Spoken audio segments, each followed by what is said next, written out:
Voilà. Est-ce que du coup, vous n'avez pas peur d'être un peu affaibli, ou en tout cas d'être pris pour cible du fait que le PJD regagne et rejoigne les partis d'opposition pour la motion de censure? Je pense que tu connais le PPS, la famille politique de PPS. Oui.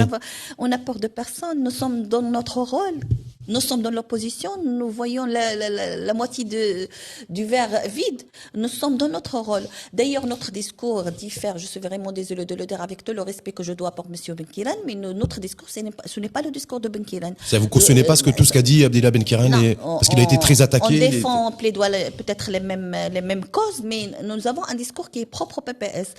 Jamais voir le secrétaire général de PPS ou un autre dirigeant de PPS prononcer un discours d'insulte ou un discours qui n'est pas approprié d'un discours politique. Maintenant, Ben-Kédan, il a son discours et tout le monde le connaît. Donc, avoir peur, je ne pense pas que le PPS, quelque chose va le faire peur. Nous n'avions pas peur pendant des années de plomb.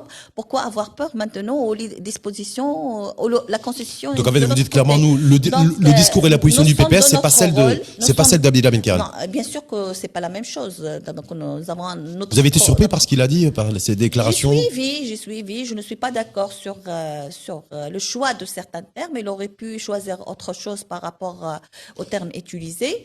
Et moi, je dis toujours qu'il faut respecter la différence. Il faut respecter les avis de certains des gens. Il faut laisser les gens s'exprimer à leur façon, même si on n'est pas d'accord avec eux sur certains principes et sur certaines causes peut-être qui sont de principe, comme la cause palestinienne.